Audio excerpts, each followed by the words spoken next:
సంవత్సర కాల బైబిల్ పఠన ప్రణాళికలో 194వ రోజు జూలై 12వ తారీఖు. ఈనాటి అనుదిన బైబిల్ పఠనములో 2 అధ్యాయములు. సమూయేలు 2వ గ్రంథములోని 23వ అధ్యాయము మరియు 24వ అధ్యాయము. ఈనాటి భాగములోని 2 అధ్యాయములలో మొదటి అధ్యాయము సమూయేలు 2వ గ్రంథములోని 23వ అధ్యాయంలో ఉన్న 39 వచనములు. దావీదు రచించిన చివరి మాటలు ఇవే. యెషయి కుమారుడగు దావీదు పలికిన దేవోక్తి ఇదే. యాకోబు దేవుని చేత అభిషిక్తుడై మహాధిపత్యము నొందిన వాడును, ఇశ్రాయేలీల స్తోత్ర గీతములను మధుర గానము చేసిన గాయకుడు నగు దావీదు పలికిన దేవోక్తి ఇదే. యెహోవా ఆత్మ నా ద్వారా పలుకుచున్నాడు, ఆయన వాక్కు నా నోట ఉన్నది. ఇశ్రాయేలీల దేవుడు సెలవిచ్చుచున్నాడు, ఇశ్రాయేలీలకు ఆశ్రయదుర్గమగువాడు నా ద్వారా మాట్లాడుచున్నాడు. మనుషులను ఏలునొకడు పుట్టును, అతడు నీతిమంతుడై దేవుని యందు భయభక్తులు కలిగి ఏలును. ఉదయకాలపు సూర్యోదయ కాంతి వలెను, మబ్బు లేకుండా ఉదయించిన సూర్యుని వలెను, వర్షము కురిసిన పిమ్మట నిర్మలమైన కాంతి చేత భూమిలో నుండి పుట్టిన లేత గడ్డి వలెను అతడు ఉండును. నా సంతతి వారు దేవుని దృష్టికి అనుకూలులే కదా. ఆయన నాతో నిత్య నిబంధన చేసియున్నాడు. ఆయన నిబంధన సర్వ సంపూర్ణమైన నిబంధనే, అది స్థిరమాయను. దేవునికి పూర్ణానుకూలము, అది నాకు అనుగ్రహింపబడిన రక్షణార్థమైనది. నిశ్చయముగా ఆయన దానిని నెరవేర్చును. ఒకడు ముండ్లను చేత పట్టుకునుటకు భయపడినట్లు దుర్మార్గులు విసర్జింపబడుదురు. ముండ్లను పట్టుకునివాడు ఇనుప పనిముట్టునైనను బల్లెపు కోలనైనను వినియోగించును కదా. మనుషులు వాటిలో దేనిని విడువక అంతయు ఉన్న చోటనే కాల్చివేయుదురు. 2వ సమూయేలు 23వ అధ్యాయము 8వ వచనము నుండి. దావీదు అనుచరులలో బలాఢ్యులెవరనగా యోషే బెషెబెతను ముఖ్యుడగు తక్మోనీయుడు. అతడు ఒక యుద్ధములో 800 మందిని హతము చేసెను. ఇతని తరువాతి వాడు అహోహీయుడైన దోదో కుమారుడైన ఎలియాజరు. ఇతడు దావీదు ముగ్గురు బలాఢ్యులలో ఒకడు. యుద్ధమునకు కూడి వచ్చిన ఫిలిస్తీయులు ఇశ్రాయేలీలను తిరస్కరించి ఢీకొని వచ్చినప్పుడు ఇశ్రాయేలీలు వెళ్ళిపోగా ఇతడు లేచి చేయి తిమ్మిరిగొని కత్తి దానికి అంటుకొని పోవు వరకు ఫిలిస్తీయులను హతము చేయుచూ వచ్చెను. ఆ దినమున యెహోవా ఇశ్రాయేలీలకు గొప్ప రక్షణ కలుగజేసెను. దోపుడు సొమ్ము పట్టుకున్నటకు మాత్రము జనులు అతని వెనుక వచ్చిరి. ఇతని తరువాతి వారెవరనగా హరారీయుడగు ఆగే కుమారుడైన షమ్మా.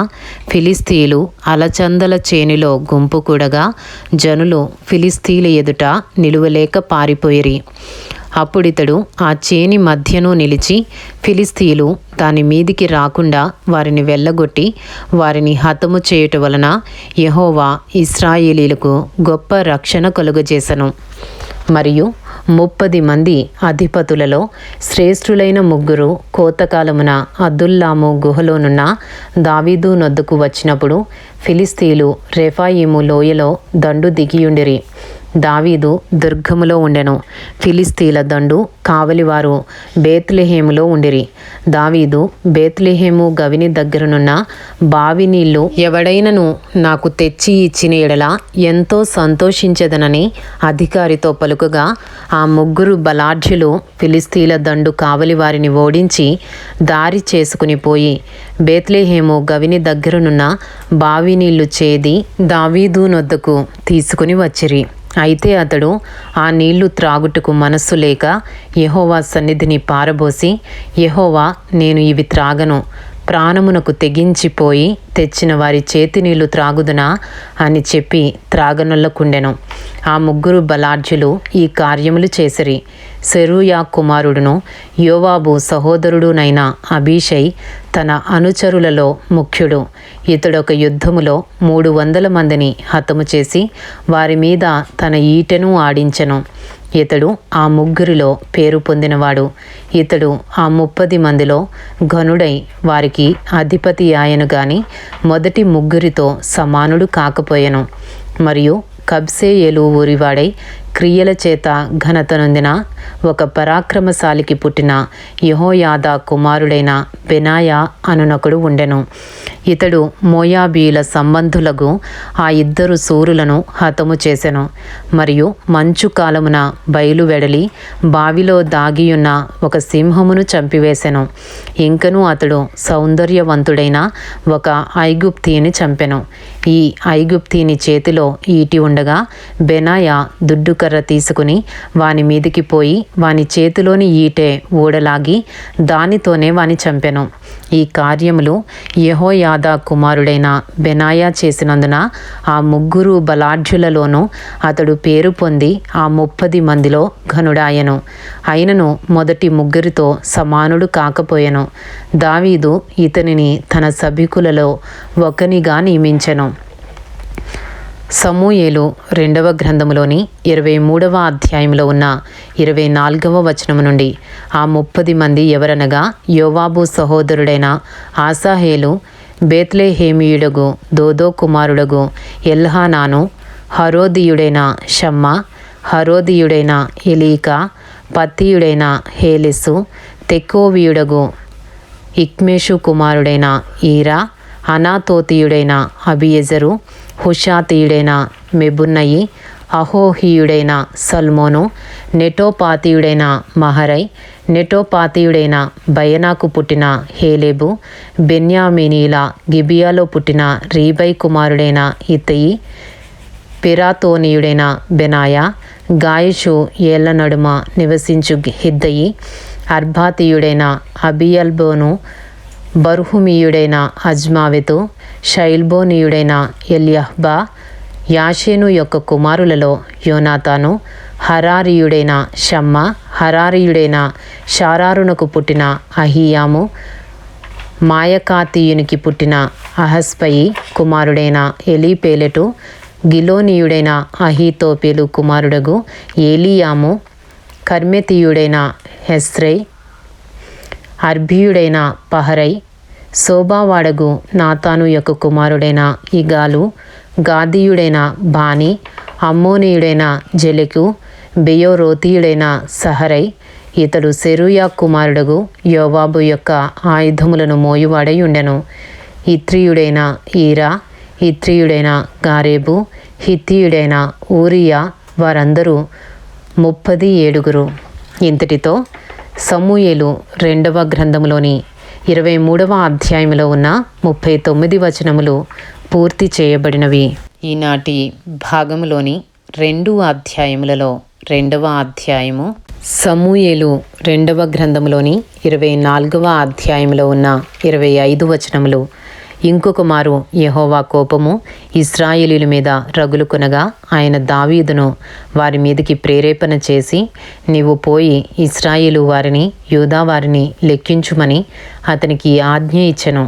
అందుకు రాజు తన యొద్దనున్న సైన్యాధిపతి అయిన యోవాబును పిలిచి, జనసంఖ్య ఎంతైనది నాకు తెలియగలందులకై దాను మొదలుకొని బేర్షేబా వరకు ఇశ్రాయేలు గోత్రములలో నీవు సంచారము చేసి వారిని లెక్కించుమని ఆజ్ఞ ఇయ్యగా, యోవాబు జనుల సంఖ్య ఎంతయున్నను నా ఏలిన వాడువను రాజువు నగు నీవు బ్రతికియుండగానే దేవుడైన యెహోవా దానిని 100 అంతలు ఎక్కువ చేయనుగాక. నా ఏలిన వాడువను రాజువు నగు నీకు ఈ కోరిక ఏల పుట్టెనెను. అయినను రాజు యోవాబునకును సైన్యాధిపతులకును గట్టి ఆజ్ఞ ఇచ్చియుండుట చేత యోవాబును సైన్యాధిపతులను ఇశ్రాయేలీల సంఖ్య చూచుటకై రాజు సముఖము నుండి బయలువెళ్ళి యోర్దాను నది దాటి యాజేరు తట్టున గాదు లోయ మధ్య నుండు పట్టణపు కుడిపార్శ్వముననున్న అరోయేరులో దిగి అక్కడ నుండి గిలాదునకును తహ్తింహోత్షి దేశమునకును వచ్చిరి. అక్కడ దానాయానుకును పోయి తిరిగి సీదోనునకు వచ్చిరి. అక్కడి నుండి బురుజులు గల తూరు పట్టణమునకును హివ్వీయుల యొక్కయో కనానీయుల యొక్కయో పట్టణములన్నిటికీ వచ్చి యూదా దేశపు దక్షిణ దిక్కుననున్న బేర్షేబా వరకు సంచరించిరి. ఈ ప్రకారము వారు దేశమంతయు సంచరించి 9 నెలల 20 దినములకు తిరిగి యెరూషలేమునకు వచ్చిరి. అప్పుడు యోవాబు జనసంఖ్య వెరసి రాజునకు అప్పగించెను. ఇశ్రాయేలు వారిలో వారిలో కత్తి దూయగల 8,00,000 మంది యోధులుండిరి. యూదా వారిలో 5,00,000 మంది ఉండిరి. 2 సమూయేలు 24వ అధ్యాయము 10వ వచనము నుండి. జనసంఖ్య చూచినందుకై దావీదు మనసు కొట్టుకొనగా అతడు, నేను చేసిన పని వలన గొప్ప పాపము కట్టుకుంటుని, నేను ఎంతో అవివేకినై దాని చేసితిని. యెహోవా కరుణయుంచి నీ దాసుడనైన నా దోషమును పరిహరింపుమని యెహోవాతో మనవి చేయగా, ఉదయమున దావీదు లేచినప్పుడు దావీదునకు దీర్ఘదర్శియగు గాదునకు యెహోవా వాక్కు ప్రత్యక్షమై ఈలాగు సెలవిచ్చెను. నీవు పోయి దావీదుతో ఇట్లనుము, యెహోవా సెలవిచ్చినదేమనగా, 3 విషయములను నీ ఎదుట పెట్టుచున్నాను. వాటిలో ఒక దానిని నువ్వు కోరుకుని ఎడల నేనది నీ మీదికి రప్పించెదను. కావున గాదు దావీదు నొద్దకు వచ్చి ఇట్లని సంగతి తెలియచెప్పెను. నీవు నీ దేశమందు 7 సంవత్సరములు క్షామము కలుగుటకు ఒప్పుకుందువా? నిన్ను తరుముచున్న నీ శత్రువుల ఎదుట నిలువలేక నీవు 3 నెలలు పారిపోవుటకు ఒప్పుకుందువా? నీ దేశమందు 3 దినములు తెగులు రేపుటకు ఒప్పుకుందువా? యోచన చేసి నన్ను పంపిన వానికి నేనియ్యవలసిన ఉత్తరము నిశ్చయించి తెలియజెప్పుమనెను. అందుకు దావీదు, నాకేమీయూ తోచుకున్నది, గొప్ప చిక్కులలో ఉన్నాను. యెహోవా బహు వాత్సల్యత గలవాడు గనుక మనుష్యుని చేతిలో పడకుండా యెహోవా చేతిలోనే పడుదునుగాక అని గాదుతో అనెను. అందుకు యెహోవా ఇశ్రాయేలీల మీదికి తెగులు రప్పించగా ఆ దినము ఉదయము మొదలుకొని సమాజ కూటపు వేళ వరకు అది జరుగుచుండెను. అందుచేత దాను నుండి బేర్షేబా వరకు 70,000 మంది మృతి నొందిరి.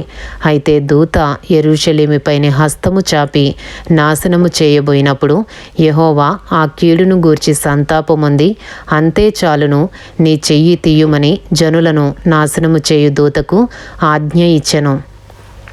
యెహోవా దూత యెబూసీయుడైన అరౌనా యొక్క కళ్ళము దగ్గర ఉండగా దావీదు జనులను నాశనము చేసిన దూతను కనుగొని యెహోవాను ఇలాగూ ప్రార్థించెను, చిత్తగించుము, పాపము చేసిన వాడను నేనే, దుర్మార్గముగా ప్రవర్తించిన వాడను నేనే. గొర్రెల వంటి వీరేమి చేసిరి? నన్నును నా తండ్రి ఇంటి వారిని శిక్షించుము. 2 సమూయేలు 24వ అధ్యాయము 18వ వచనము నుండి.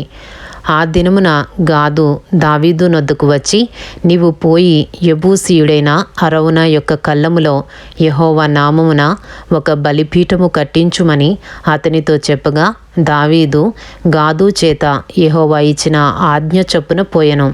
అరౌనా రాజును అతని సేవకులను తన దాపునకు వచ్చుట చూచి బయలుదేరి రాజునకు సాష్టాంగ నమస్కారము చేసి, నా ఏలిన వాడువును రాజువు నగు నీవు నీ దాసుడనైనా నా యొద్దకు వచ్చిన నిమిత్తమేమని అడుగగా, దావీదు, ఈ తెగులు మనుషులకు తగలకుండా నిలిచిపోవునట్లు యెహోవా నామమున ఒక బలిపీఠము కట్టించుటకై నీ యొద్ద ఈ కళ్ళమును కొనవలెనని వచ్చి తిననెను.